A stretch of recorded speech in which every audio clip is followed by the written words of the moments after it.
KNXT Channel 2.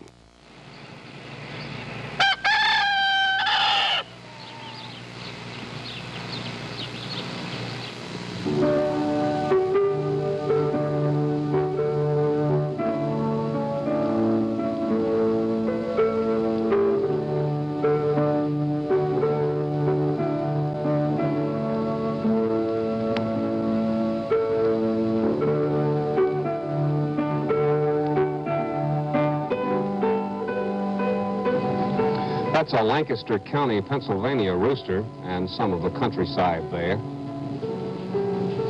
Good morning. Just a wake-up left before an estimated 80 million voters start deciding who will be president for the next 4 years.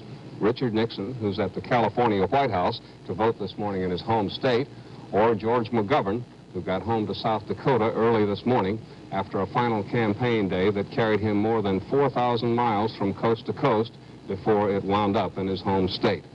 The polls ahead of today's voting already predict a wide margin for the president, UPI's survey indicating that McGovern will win only Massachusetts and the District of Columbia.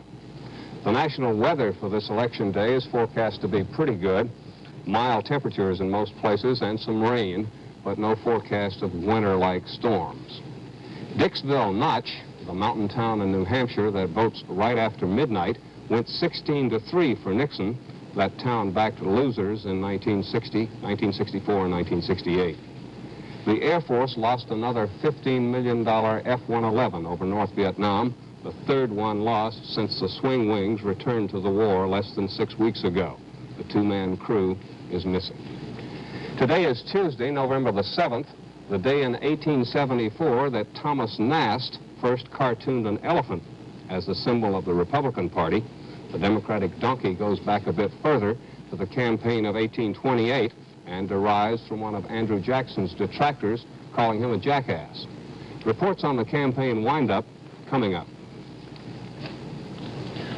On the CBS Morning News, with Nelson Benton in New York, substituting for John Hart, and Michelle Clark in Washington.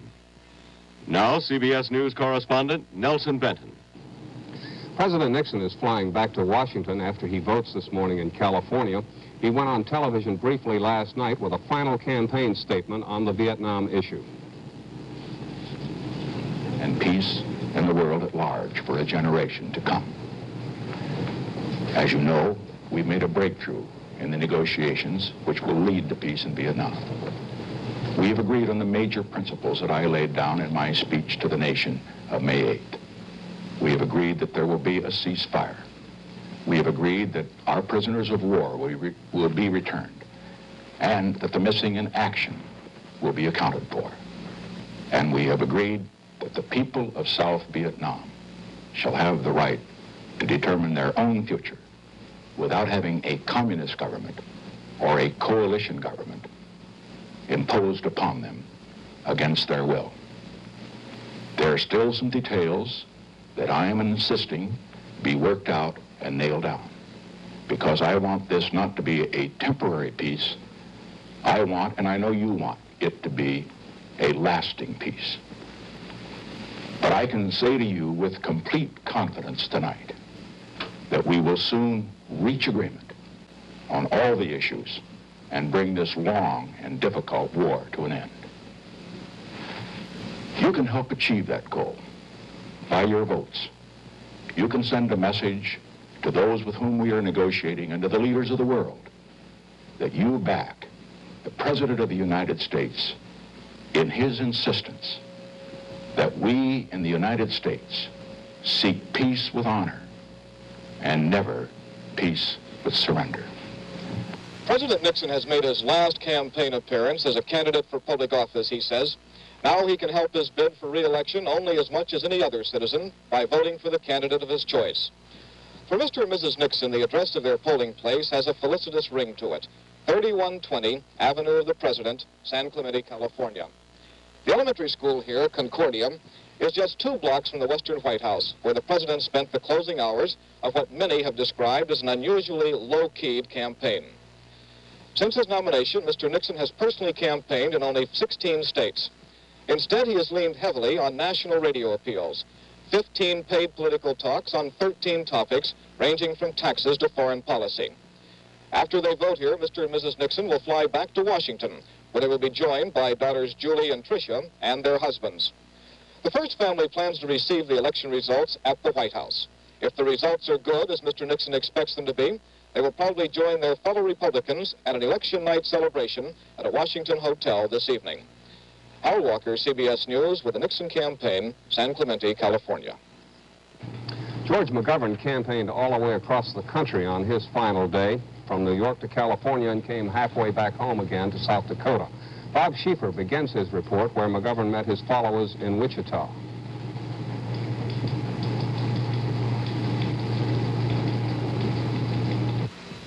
The McGovern campaign has always been a sort of make the best of what you got kind of affair. So McGovern just told them he knew how much the farmers needed rain, and then he plunged into the crowd with the evangelical enthusiasm that he has maintained rain or shine for almost 2 years now. In so many ways, the last day was much like those first ones, with McGovern still on a nightmarish schedule, sometimes fighting to counter situations over which he had no control, always fighting the odds, but to the last predicting he would overcome them.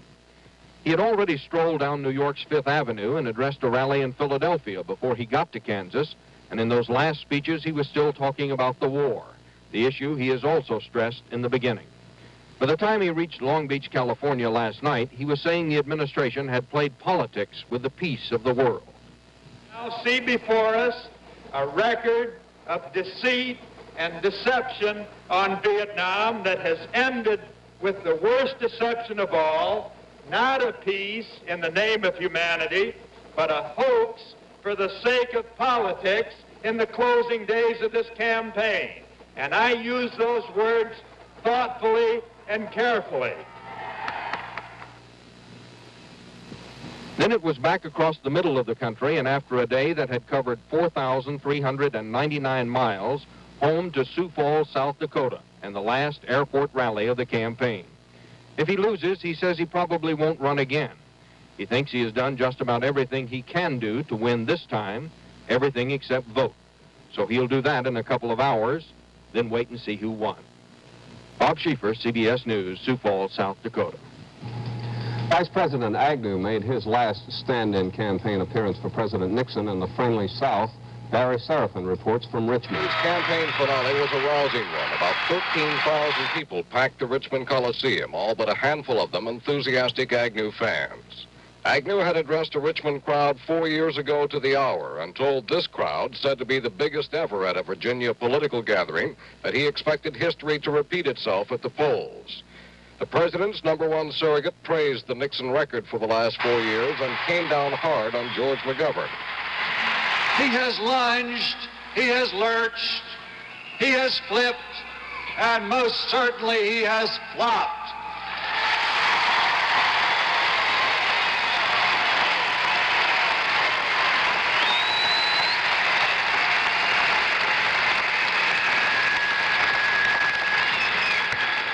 Indeed, it might be said that Senator McGovern, who characterizes himself as a populist, has ended up as a flopulist.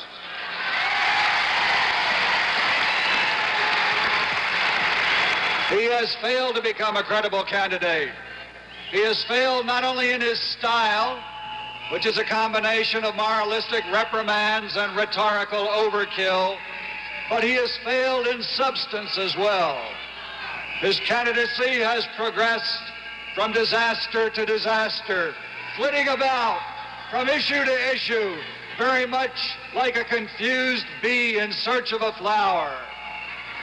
Alas, Senator McGovern is doomed to buzz off into the footnotes of history, never having pollinated a single issue.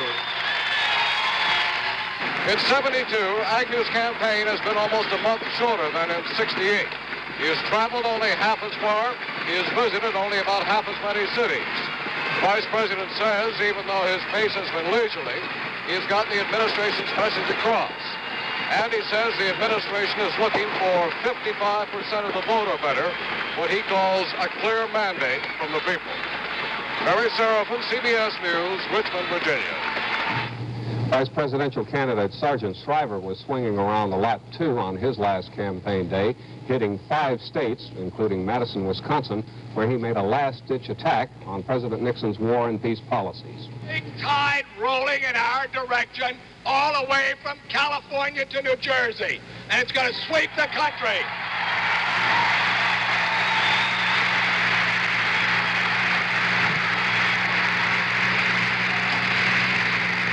And the question is, I think, why has the tide turned in the last 8 to 10 days? I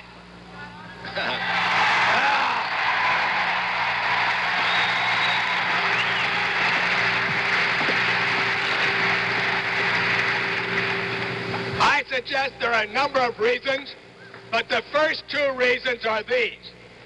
Nixon has not only bungled the war, he has bungled the peace.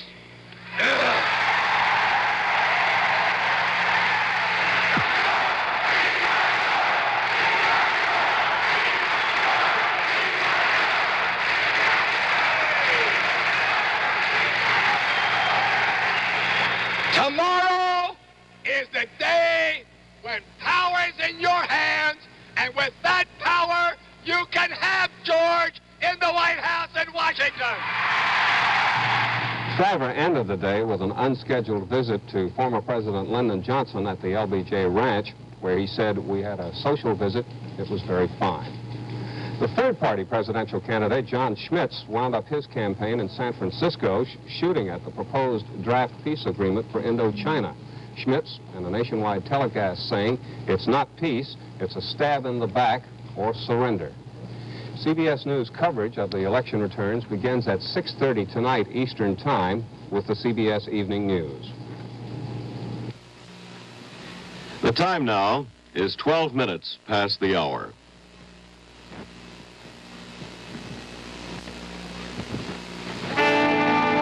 Simple pleasures are the best. All the little things that make you smile and glow. All the things you know. Like Van Camp's pork and beans, America's best seller, because you know a good thing when you taste it. And Van Camp's tastes better to more people. Life's simple pleasures are the best. Van Camp's pork and beans, a great simple pleasure. The road ahead leads to more of America, so Greyhound announces a new way to see more of America on $2.50 a day. The Greyhound Ameripass. See America, Canada too, anytime. Discounts on hotels, sightseeing, other things. Good for 60 days of almost limitless travel. The Ameripass costs $149.50 or $2.50 a day. The Greyhound Ameripass. A new way to see more of America on $2.50 a day. At every turkey dinner, there's a moment of truth. How'd it turn out? Deep down, you'll be glad you picked honeysuckle white, basted deep down with rich turkey broth for moistness that stays in the meat. We hand select only the broadest breasted turkeys for extra white meat. Oh, beautiful. Look for the turkey that's basted deep down with a rich turkey broth, so it measures up to the moment of truth. Honeysuckle white. Special 2-record collection by 101 Strings. Birthday priced at only $2. We wish you'd buy it, and we wish you'd listen to KPOL. You'll find KPOL's album, 20 Years of Beautiful Music, at these stores. Toys R Us, world's biggest toy stores. Meet Barry Williams, one of the Brady Bunch, Saturday, November 18th, across from the Los Cerritos Center. Toys R Us. Don't miss that delightful children's play, Jack and the Beanstalk, the fall production of the 9 o'clock Players at the Assistance League Playhouse in Hollywood, every weekend from October 28th through November 19th. For tickets, call Hollywood 91970. Special rates for Scouts, Y groups, and others. KNBC, Los Angeles.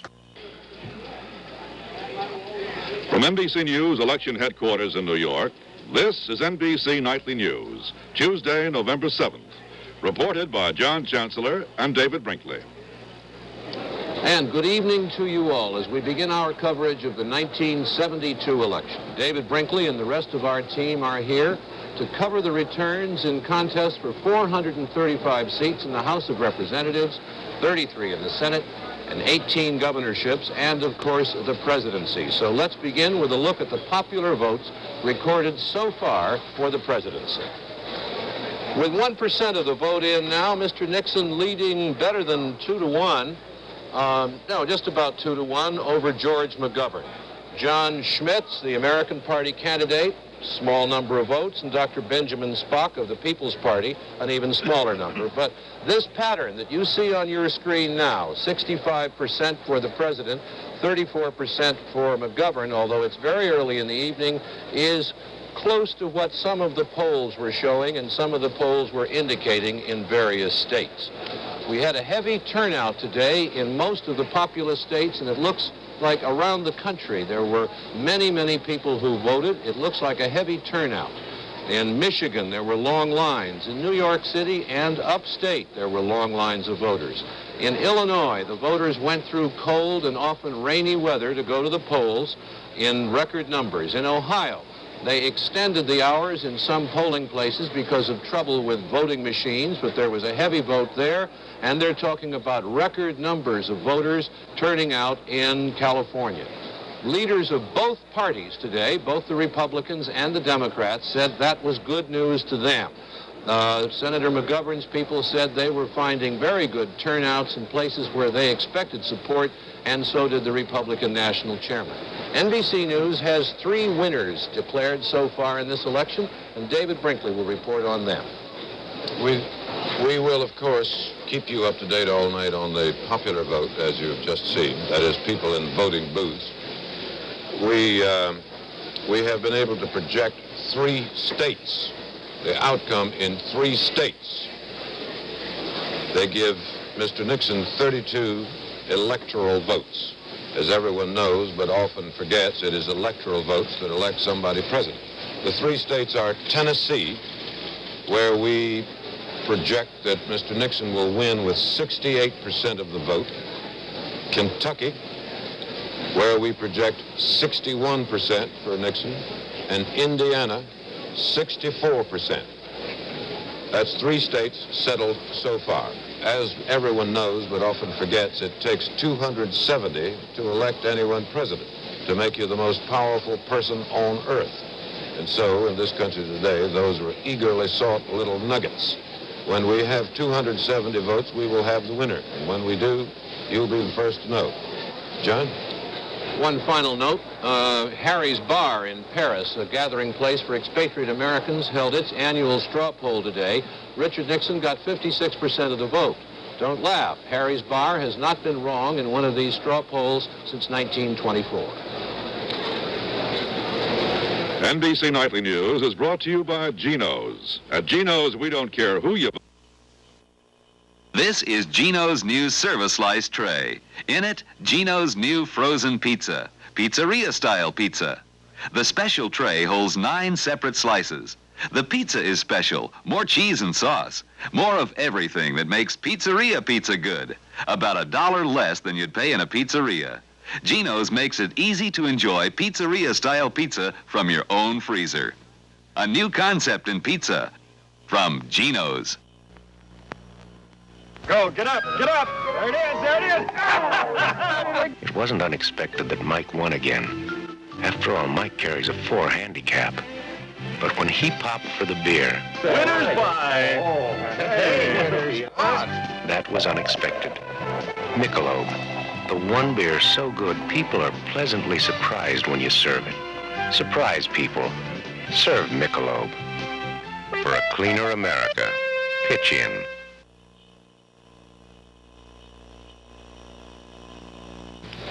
President and Mrs. Nixon voted today in San Clemente, California. They were applauded by a small crowd as they drove up to the Concordia Elementary School, 2 blocks from the Western White House. And they were the first to vote today in the school.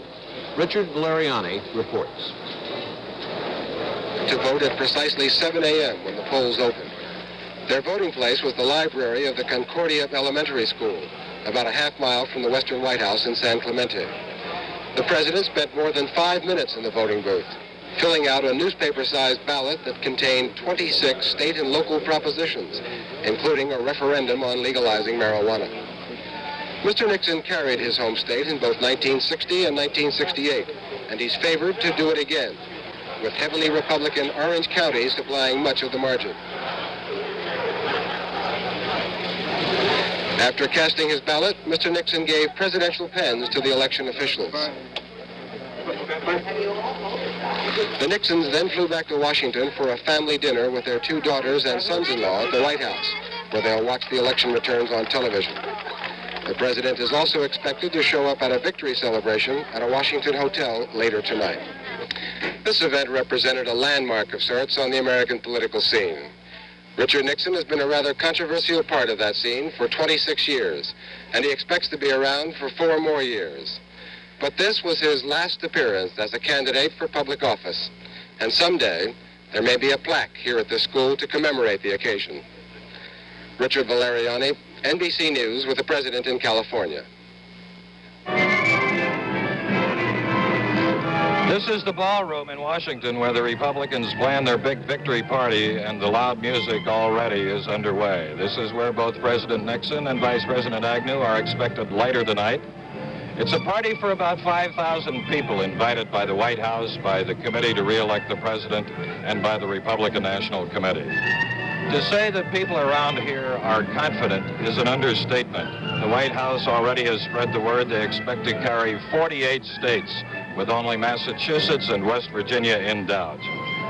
I've been traveling with Vice President Agnew, and last night on the airplane coming back from his final rally in Richmond, Virginia, there was a chance to chat with some of the people who will be at this party tonight. And one of them told me that weeks before, they had already ruled out any possibility of ever losing this election. So they really felt it was over before it started. This is Tom Pettit, NBC News at Republican headquarters in Washington. For George McGovern, the long campaign for the presidency ended this morning when he and Mrs. McGovern voted in the basement of a church in his hometown in South Dakota. John Dancy has a report. Senator McGovern voted today in the Congregational Church in his hometown of Mitchell, South Dakota. McGovern flew home to South Dakota early this morning after one last exhausting day of campaigning that took him all the way across the country, from New York to California. We wanted to bring... You're so good to be here. Appreciate it. Guess you never change. Good to see you. With him as he voted this morning, as she has been throughout most of the campaign, was his wife, Eleanor. McGovern voted a straight Democratic ticket, said he thought he'd made a wise choice. He spent part of the day talking to students at his alma mater, Dakota Wesleyan University, before returning to Sioux Falls to watch the results come in. This is where 22 months of campaigning will end for George McGovern, underneath this rainbow in the Municipal Coliseum in Sioux Falls, South Dakota. It's here that later this evening McGovern will come to make either his victory or concession statement. At this point, most people are speculating it will be a concession statement because the McGovern campaign, by its own admission, is in real trouble.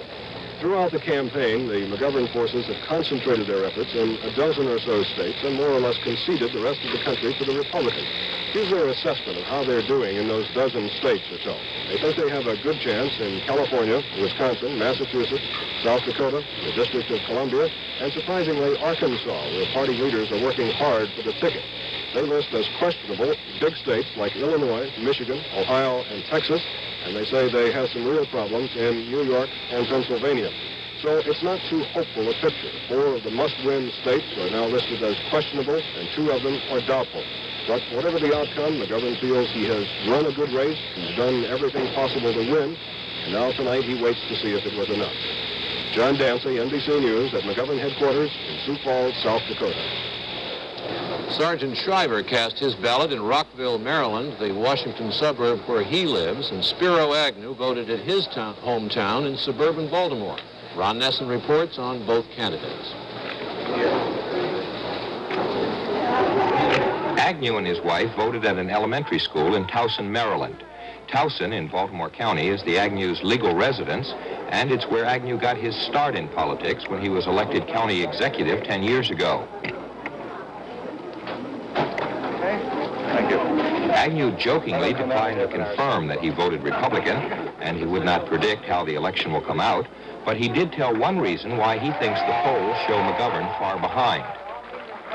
Different things, different issues affected different areas, and certainly the idea that McGovern was criticizing the foreign policy of the country, which has never been done, I think hurt him very badly.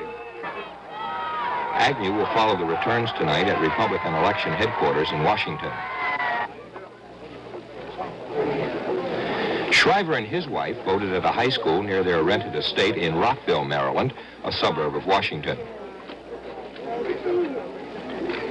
The Shrivers did not return home from the last campaign stops in Texas until 5 a.m., so they slept late and did not get to the polls until mid-afternoon. They voted the straight Democratic ticket. Shriver complained that the real issues were not discussed enough in the campaign, and the polls were discussed too much. I'd like to continue to discuss the issues, because I don't think the issues really ever got discussed enough. Never really did. Why was that? It seems to me that I spent more time talking about whether the polls were right or wrong, and whether unemployment was up or down, or whether it could go lower, or whether war and peace was handled right. Nearly all the time it was a question of the polls. Shriver will make his concession or victory statement at Democratic election headquarters in Washington. Ron Nesson, NBC News, Rockville, Maryland. Senator McGovern said today that the Columbia Broadcasting System may not broadcast from his election night headquarters in Sioux Falls, South Dakota. Technicians at CBS have been on strike there for 4 days. Earlier, the network said it would confine its on-the-spot coverage to the 2 major presidential candidates, but now McGovern has said, as far as he's concerned, the answer is no.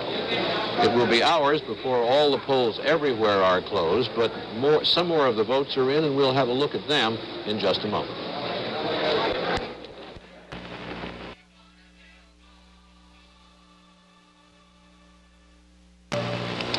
All right, now let's have a look at the popular vote board to see where we stand. Again, 1%, but they're pouring in now. President Nixon maintaining the lead we saw earlier, 65% of the vote as of now against 34% for George McGovern. And that, of course, is John Schmitz of the American Party, whose name you see there, and Benjamin Spock of the People's Party.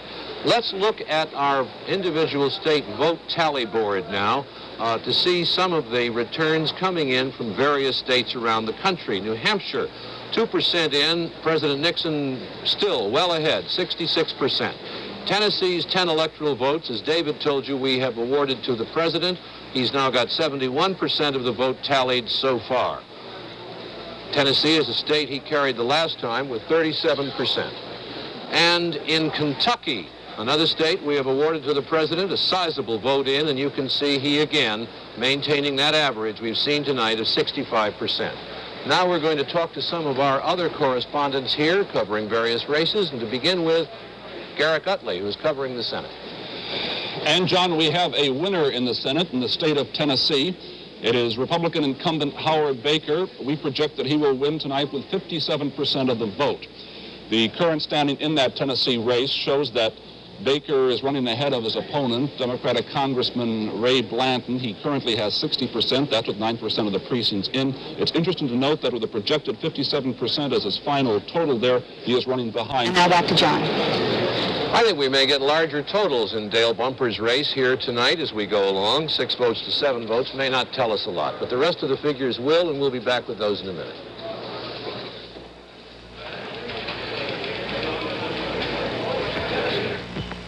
You know how to tell good tomatoes. You look for firm onions and meat that's juicy and red. These are things that go into spaghetti sauce. But how do you tell a good spaghetti sauce? One way is to look at it. This is Chef Boyardee. You can see it's rich and thick with tomatoes. You can see chopped onions and the lean ground meat. Chef Boyardee's spaghetti sauce. You can see how good it is. New catalogs, balloons for the kid. What is this? It's the 73 Olds Cutlass S. It's all new. How'd you do that? New swivel buckets, if you order them. Not as much as I expected. Marge, I love this. No, keep the balloons for your cue. What a step up. Holy cow. You'd believe it if your friends could see you now. Two of the races that have come in early this evening that we have already called involve states where Mr. Nixon has done fairly well before, Indiana and Kentucky. Douglas Kiker, who will be handling the analysis desk for us tonight, is going to tell us something about those two states. Doug? Both these states, Indiana and Kentucky, are worth looking at because both states have a modern habit of voting Republican in presidential elections. Both Indiana and Kentucky went for President Nixon in 1960 and in 68. So if he had not done well there, it would have provided the first tip-off that he was in trouble. On the other hand, the margins he is receiving can provide us with a first opening clue as to what could happen during the rest of the night. And the fact is the president is doing very well in both states. In Indiana, he is taking 56% of the blue-collar vote. That's an increase of 21% over 4 years ago. And Hubert Humphrey won the blue-collar vote. The president in Indiana is taking 66% of the white vote. That's a 14% increase. And he's taking 12% of the black vote. Not much, but an increase of 6%. In Kentucky, the president is doing well all over the state. He's doing well in the cities, where he's carrying the cities by 58%. In the towns, he's taking 68% of the vote, 64% in the rural areas. In the Cumberland Mountain areas, 78% of the votes. And it's really in the suburbs where he is clobbering Senator McGovern, where he is taking 72% of the vote. What it all adds up to is a resounding victory by the president in both states. In both cases, a victory that was expected. This is Douglas Kiker, now to John Chancellor. There is other news today, and here is some of it. The American Military Command in Saigon reported the disappearance of another F-111 fighter today, somewhere over North Vietnam. 2 crewmen were reported missing. The plane was the third F-111 lost since they were sent back to the war 6 weeks ago. In Moscow, the Soviet Union celebrated the 55th anniversary of the revolution. There was the usual military parade, but Western experts saw no new weapons. East and West Germany today agreed on a treaty which will ease relations between the two. It will be initialed tomorrow in Bonn, an important story. Meyer Lansky, the underworld gambling magnate, landed in Miami today and was arrested by FBI agents. He had been forced out of Israel, then denied asylum by half a dozen Latin American countries. He is wanted for income tax evasion, and his bail, which he put up, was $250,000.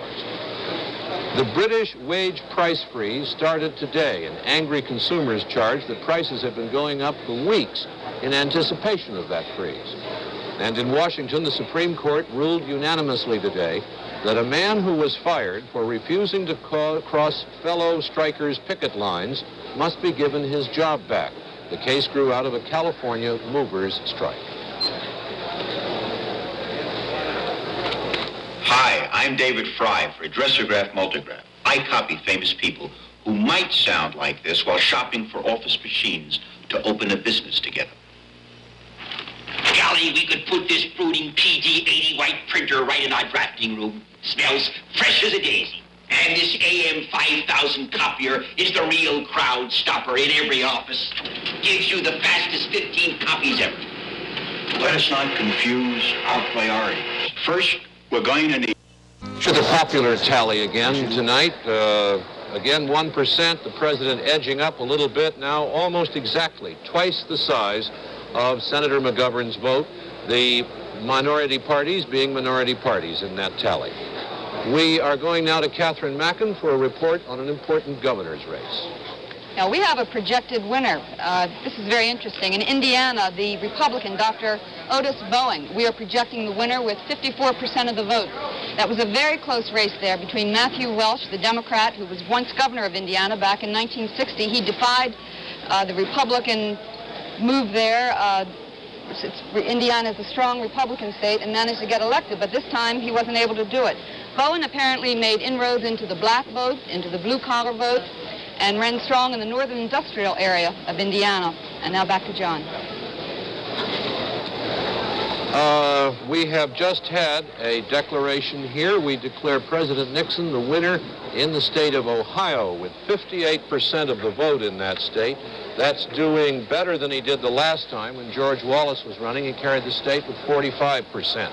The Ohio is up on our board now, and you can see that 62 to 36% of the vote for the president.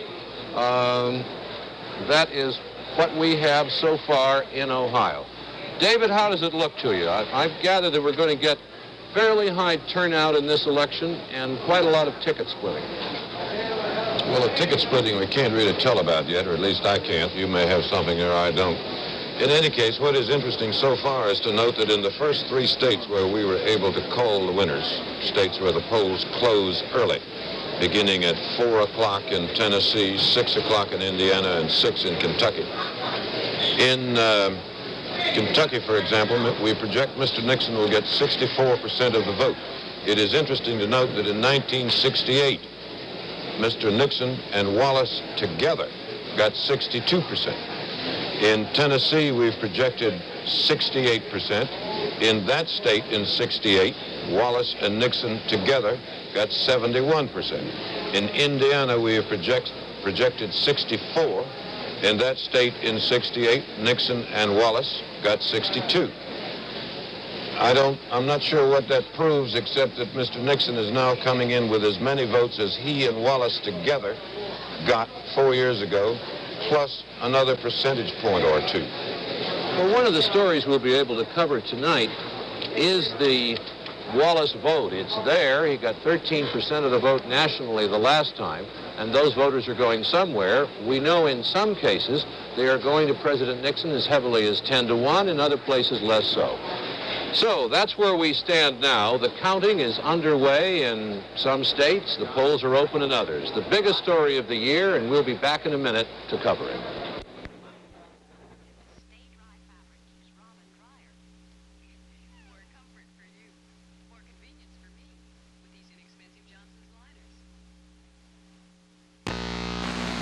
On the 6:30 movie tomorrow, Raquel Welch in the Los Angeles television premiere of Flare Up. See it on Channel 7. You still have time to vote.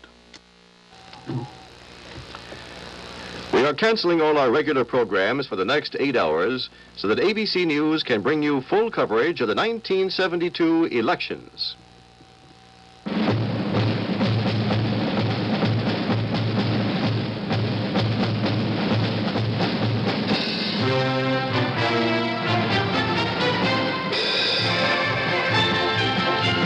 ABC News presents complete nationwide coverage of tonight's Election 72.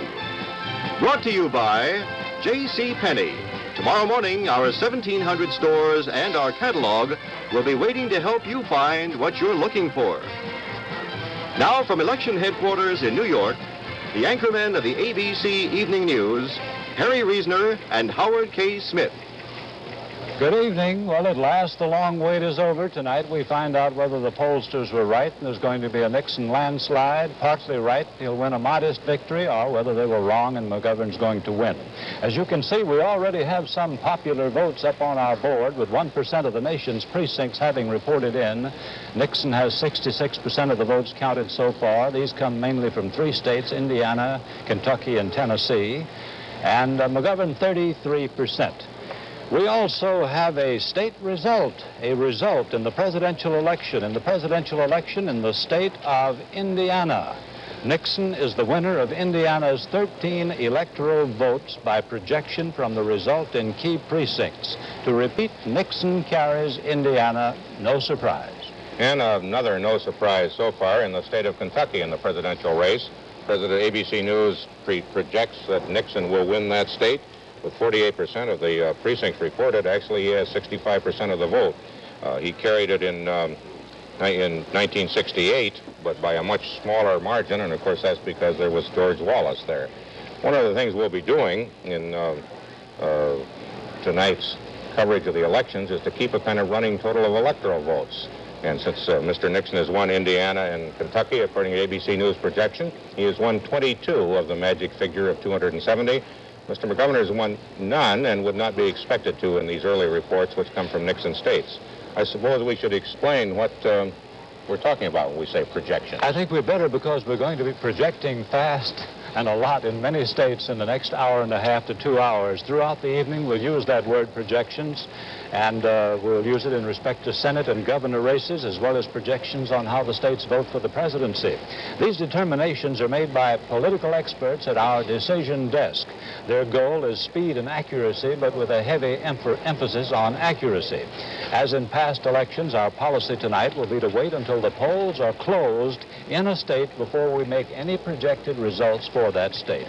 We'll project the presidential winner whenever the total number of projected electoral votes passes 270, whether all the polls are closed or not.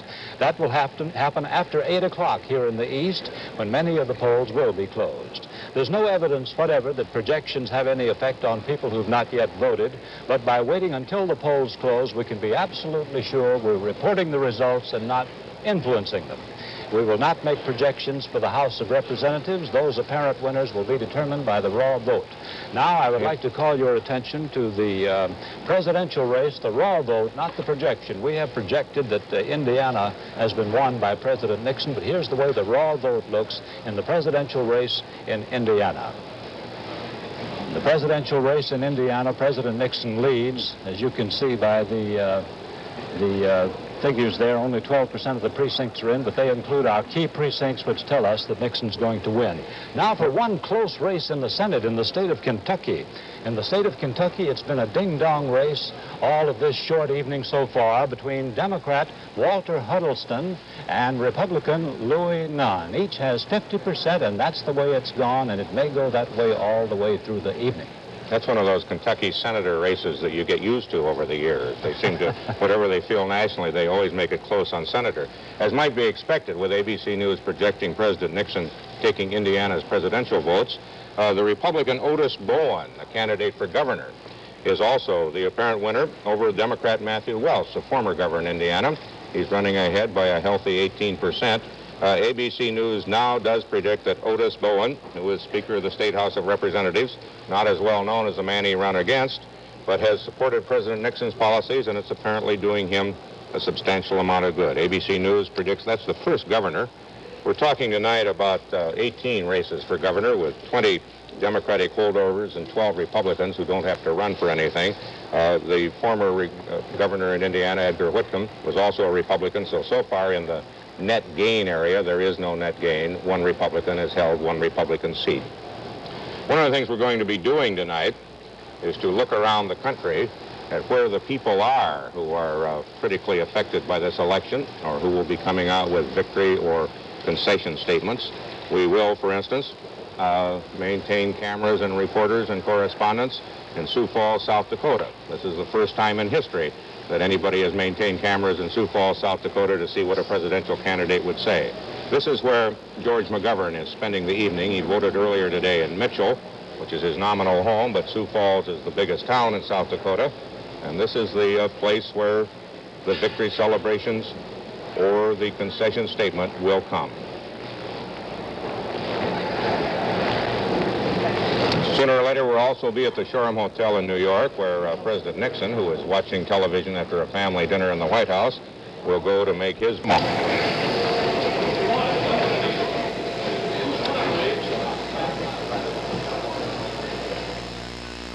If you've ever been unhappy with your car for any reason, Ford Motor Company and 6,283 Ford and Lincoln Mercury dealers have an important announcement for you. If you own a Ford, Mercury, or Lincoln, they want to make sure that you stay happy with it. The goal is no unhappy owners. And the next time you go into one of these dealers, you'll find some new ways of doing business. Suppose you have a problem with your car. You take it to your dealer. He'll do everything within reason to solve it, and most of the time he will. So you see the dealer first. But if for some reason he can't solve your problem, Ford Motor Company has formed an exclusive new customer service division with 34 offices around the country. Now, their primary job is to try to straighten out problems you and the dealer can't. For the address of the Ford Customer Service Division office nearest you, call this toll-free number. It's 800-648-4848. The goal is no unhappy owners. They really mean it. I'd like to prove it to you.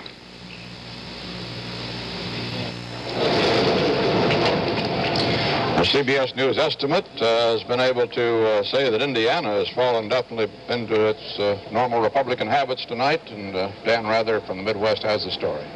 Walter, as you know, Indiana is considered the most southern of the Midwestern states, one-time bastion of the Ku Klux Klan and a traditionally Republican state. No surprise that CBS News estimates that President Nixon has carried Indiana. There may be a mild surprise, though, in the length of the president's coattails. The CBS, first of all, the figures in the presidential race, the CBS News estimate is that the president's final margin in Indiana may be on the order of 67%. Now, let's take a look at the figures in the Indiana governor's race, which was expected to be very close, with 12% of the precincts reporting. This is the president's margin over George McGovern, but since our CBS News estimate is that the president's winning margin will be on the order of 67%, those figures don't mean a great deal, except they do reinforce the idea that the Nixon sweep is running very deep in Indiana. Now, if we look at that governor's race, the Indiana governor's race was expected to be extremely close. It's an open governor's race. Matthew Welch, a former governor, the Democrat, who in the face of a President Nixon carrying Indiana in 1960, Welch, the Democrat, won the Indiana governorship. However, this year, in an attempt to come back, not for a consecutive term, but to come back, our CBS News estimate is that the Republican, Otis Bowen, a physician and the majority leader of the Indiana House, has won the Indiana gubernatorial race, and the final margin will be on the order of 59%. Now, to translate that into coattail terms as to what it may mean for the rest of the evening, it now appears that at least one and perhaps more Democratic House members in Indiana may be in some trouble. For example, in the 11th District, incumbent Democrat Andrew Jacobs, with 16% of the vote in and counted, trails by about 62 to 38% behind William Hudnut, the Republican challenger. It appears that in Indiana, the president's coattails may indeed be long, and there may be one or more Democratic House seats change hands, change parties in Indiana. I've just been handed a note that says that President Nixon has won in Ohio with about 60% of the vote, according to our CBS News estimate. The polls closed in Ohio less than an hour ago, but on the basis of our sample precincts, CBS News estimates that President Nixon has carried Ohio with about 60% of the vote. Now, again, that is a larger margin than the McGovern people had expected, even when they were willing to talk about defeat, and it may also mean in Ohio, we'll see as the evening goes along, that some Democratic House members could be in trouble in Ohio as well. Walter? That total now is 4 states for President Nixon, according to our CBS News estimate: Kentucky, Indiana, Tennessee, and Ohio. That gives him a total of some 57 electoral votes, and that is on the way toward the 270 he needs for re-election. All of those totals over 60%, including, as Dan pointed out, Ohio, which was a state where Senator McGovern had campaigned hard and long and had hoped to do very well, perhaps even have a chance to win. If that sort of figure continues across the country, it would indicate that the landslide that had been predicted will develop for President Nixon. A landslide perhaps of historic proportions. To be the largest landslide in our modern history, you'd have to get better than 61% of the vote to beat President Johnson's 1964 victory over Senator Goldwater, and he has to get all of the electoral votes save 8. That was the record in 1936 of Franklin Delano Roosevelt over Alf Landon. When did vote during the past week, during the past 24 hours? My name is Ron Rosen. I'm an eye doctor here in Columbus, Ohio. And I voted for Richard Nixon. And the best reason I could give, I guess, is that I'm basically a conservative, a law and order man, if you wish. And I feel that we've got problems here at home that are far more serious than the Vietnam War, be that sacrilegious if it sounds that way. And I'm just afraid to put a liberal in the White House. And maybe it's because of my advanced years, but I'm just a conservative. Tony? My name's Tony King, and I'm a student and part-time secretary, and I voted for Senator George McGovern because I believe of the 2 candidates, he offers the best policies for the American people. Very quickly. My name is Lawrence Gill. I'm an optometrist in in Columbus, Ohio here, and I voted for George McGovern. I think I may have had better defense if I had voted for Richard Nixon, but when I went into the voting booth, I voted my conscience. Those are 3 voters. At least 2 of them were undecided as recently as just a few days ago when I talked to them. Perhaps later in the evening we'll find out just why. That's it from ABC's Election City. Harry, I think this is the time to remind people there are about 13 presidential candidates. I think you can see 4 of them on this board we have here. President Nixon, George McGovern, John Schmitz, the AIP candidate, and Dr. Spock from the left of center. Neither of the other 2 nor any of the other 7 or whatever it would be seem to be at the moment any real threat. I guess it's been, as opposed to 1968, this is not a third-party thing. We do have an additional projection. ABC News projects that President Nixon will take Mississippi, and it's 7 electoral votes, which will give him a total now of 29 electoral votes to none for Senator McGovern. This, again, is nothing that was a surprise. Mississippi this year is very definitely Nixon country. And that's the national election story at 22 minutes after the hour.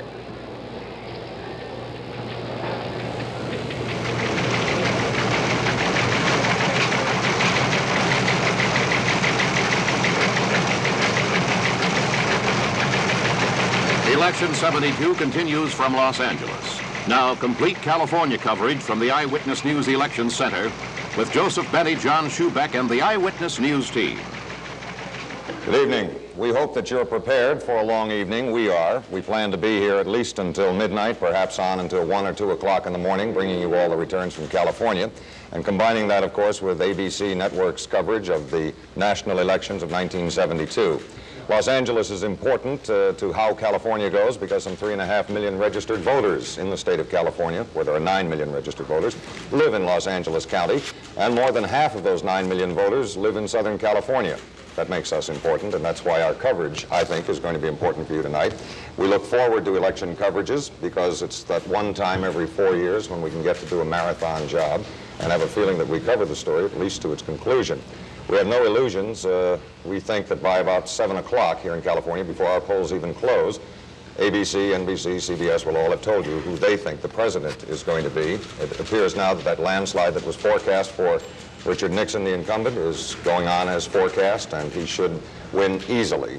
And we don't think California is going to go against that grain, probably follow the nation, but the percentages will be a little different. Our major interest, of course, will be what goes on in those local offices, assembly offices, the propositions which have created so much controversy in homes and in public places among Californians. That's what we'll be covering. John has a more thorough analysis of our coverage for the night. So, John, you want to get into that? Well, thank you very much, Joe. We will have inserts in the network programming every 30 minutes. We are now coming up at about 25 past the hour. We'll be on again at about 55 after the hour and throughout the night until it's all over. And among the Eyewitness News correspondents who will be helping us on this coverage this evening will be these. Reporter Larry Badger, our man normally in Sacramento, is here with us in the studio tonight to keep us abreast on how all the Assembly and Senate races, which of course influence much of what happens ultimately in the state of California in the next couple of years, will turn out tonight. Dick Carlson will report on all of the county races. Bernard Morris will keep us posted on these emotionally charged propositions, of which there are 22 on the election ballot today. Andy Park will zero in on the key races in Orange, San Bernardino, and Riverside counties. And Christine Lunn will report on the congressional races as well as a complex computer analysis of all of what is going on. And we'll have more of this election coverage in the state of California after this commercial message. 5 of the finest cars in America are the 1973 Continentals. We previewed them for these men and women who last May judged a ride test between the 72 Continental and the other 72 luxury car. These judges all owned the other luxury car. Yet 60 out of 100 of them picked the Continental over their own make of car. Let us show you our 73s as they saw them. Our Lincoln Continental 4-door sedan and coupe, designed for an even more comfortable ride than our 72. Our 73 Lincoln Continental town cars, the sedan, the Newtown coupe.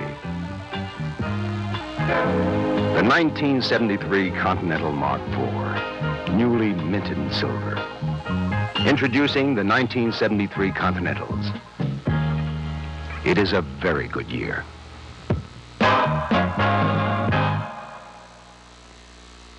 talking about 3% of the vote. That's in terms of what you know, but in terms of the rosy predictions here, there have been briefings in which Herbert Klein, the White House Communications Director, has said that he expects 48 states for President Nixon.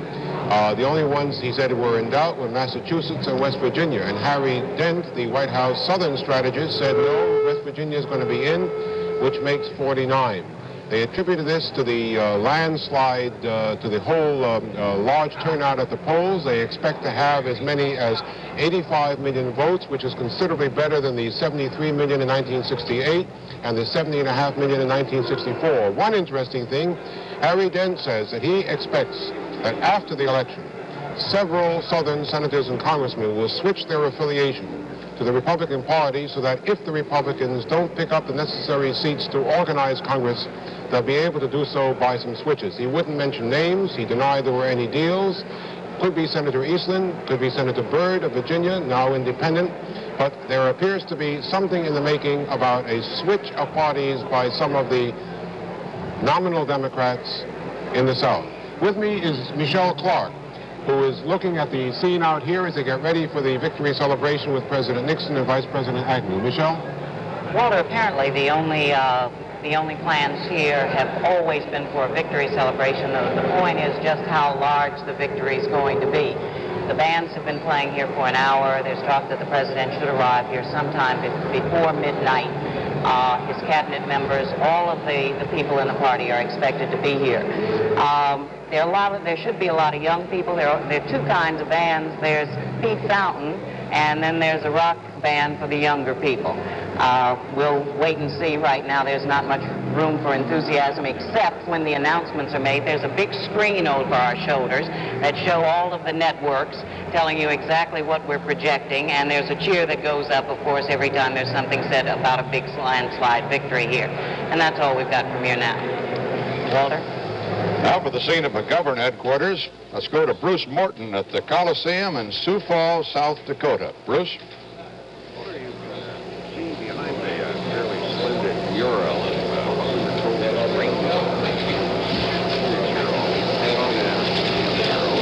They wanted to save for election night, and once they volunteered to do all the artwork, a couple of local families volunteered to put them up. Where the returns have been going, I don't know. Maybe it's not a rainbow, maybe it's a sunset. But that be as it may, this place is very empty, as you can see. The reason is not that Senator McGovern lacks friends in South Dakota. He has lots of them. The reason is that the Secret Service, until just a few minutes ago, had been sweeping the Coliseum here. Not that they'd had any warnings, but simply the standard kind of security check that they do anytime the candidate goes somewhere. That process just ended a few minutes ago. Senator McGovern himself, as you know, went to Mitchell, South Dakota to vote today. Stopped by on the way back at a family-owned shoe store in Mitchell and bought himself 2 pairs of shoes, some black loafers and a pair of boots, the first boots he said he'd ever owned. It's not any kind of an election day tradition. One of the owners of the store said they just seem to know McGovern's size, and quite often when he's in Mitchell, he stops by and does a little business there. We drove back from there here to Sioux Falls. It's just under a 70-mile drive. McGovern went to one more reception here, which makes him an unusually active candidate for an election day. And then went from there for some quiet time in the hotel where he's staying. He doesn't have a house here in Sioux Falls, just a small apartment over his office in Mitchell. He's having dinner, we're told, watching 3 television sets, impartially, one to each network. And just in the far corner of this room, past the stage there's a little holding room with some more television sets, a couch or two, some easy chairs. That's where he'll be coming eventually to wait and get a final look at the returns before he comes out and talks to his supporters here. We are told that is not likely to happen anytime very early. Not that McGovern doesn't believe in projections, but he wants to wait and let the raw vote pile up for a while before he does anything. There'll be some music here later on. It's very quiet now. Walter? Bruce, we were told earlier that in that Mr. Berg shoe store where he bought those 2 pairs of shoes, he was extended credit. I gather he has been in the past, but today I guess that's a vote of confidence at any rate that he didn't come out of the campaign too badly off financially. Well, I think on a senator's salary you can afford a couple pairs of shoes. They're not badly paid. All right, Bruce. The reports from around the country now, as we have been reporting them to you, indicate that President Nixon certainly is going to win, and probably with a record margin of votes, perhaps over that 61.8 that President Johnson was reelected by in 1964 over Barry Goldwater. CBS News coverage of Election Night 72 will continue in a moment. And in West Virginia, a Rockefeller who is a Democrat, John D. Rockefeller IV, calls himself J. Rockefeller, is trying to defeat Arch Moore. Moore is trying to be elected to a second term as governor of West Virginia, and he's been a politician in West Virginia for a long time and has always been rather popular. In both of those states, Illinois and West Virginia, the races are so close that none of the poll takers or the experts would call how they would come out. We don't have any returns yet from those two states, but we do have live reports. First, in West Virginia, Steve Delaney. John D. Rockefeller IV has gone a long way since he first appeared here as a social worker 8 years ago. He's now Secretary of State and the Democratic candidate for governor of West Virginia. The polls say he has a razor-thin edge over Arch Moore, the Republican incumbent. Moore has been a popular governor and a tough opponent. The future of strip mining is quite an issue here, and so is the condition of the state's road system. But in a sense, the issue has been J. Rockefeller. He's been called a New York carpetbagger. He's been called a rich man trying to buy his way into office. He has spent money on this campaign. He's used it to get around and become quite well known throughout the state. But he's put up most of the money himself. As he says, it's difficult for a Rockefeller to go out and solicit contributions. He is barely favored by those who hope around here at his headquarters to take it.